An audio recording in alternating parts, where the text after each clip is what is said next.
I know you're afraid. Me too.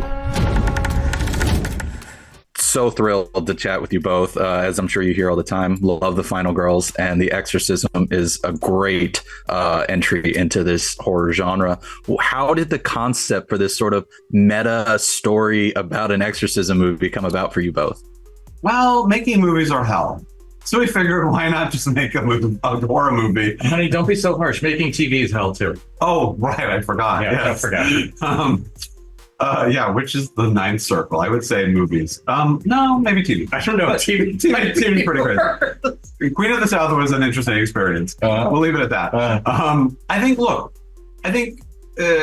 but look, our love of the genre, the personal histories that I have with the original Exorcist and my dad were all sort of the DNA of this.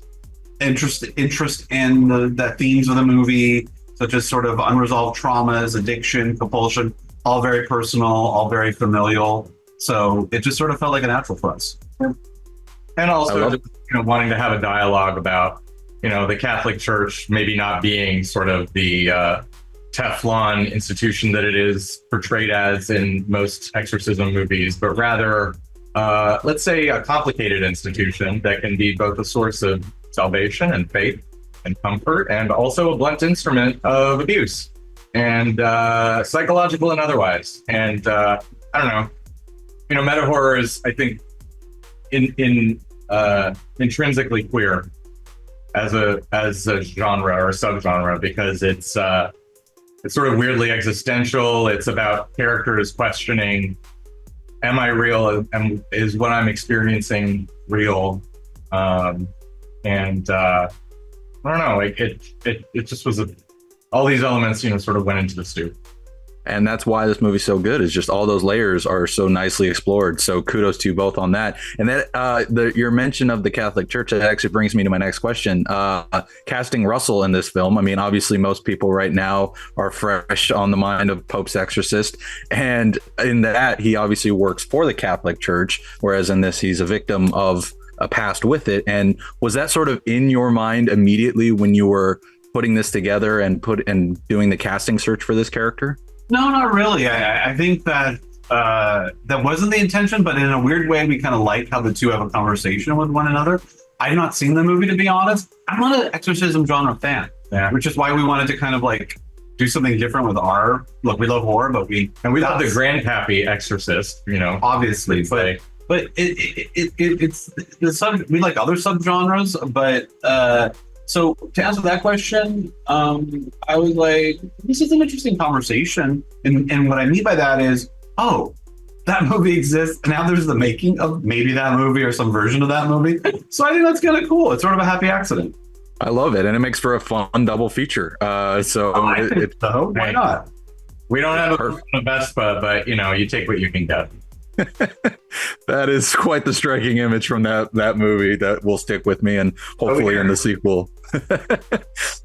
So then I'd love to hear about casting Ryan. I mean, I've been a big fan of theirs, obviously, after the Fear Street trilogy, but I love what they bring to their role, and really, like you were talking about earlier, giving a queer perspective to this industry. How did you go about, finding the right person for their character as well?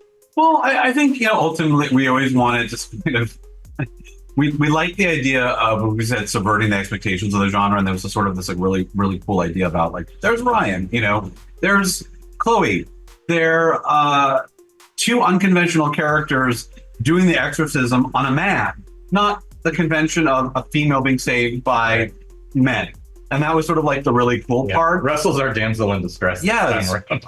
I basically usually say he's the bottom being saved by two lesbians. So that's sort of my pitch for the movie. And I'm sticking to it. And one day it'll go on a poster. Yeah. In my bedroom, it's somewhere. And I think that Ryan is such an interesting character, such an interesting actor. And I think that they bring so much nuance and kind of a complexity in their performance in the movie. And I think that I could just let the camera run and Ryan doesn't have to do anything. There's a lot of life. And I think that's the kind of actor ideally you want, where don't act. Just say the lines as if you're just throwing them away, and just walk through the scene, because there's such a presence they have naturally. And I just want to look at them and study them. So they like, don't do anything, just walk. And I think that it's a nice contrast to Russell, who is sort of this walking volcano, and sort of, when is it going to erupt, and what's going to happen? So, and Chloe and David and Adam, all just, incredibly skilled, incredibly talented people. You truly did put together a fantastic ensemble for this. So I do commend you both on that. I see I'm out of time already, so I'm going to have to get on out of here. But thank you both so much for taking the time. Like I said, good more time. Take big care, fans of your work. Thank you so much. Look forward to seeing what you got next after this too. Thank you. Thank you. I was saved once. Didn't believe that it could happen again. Can he be saved?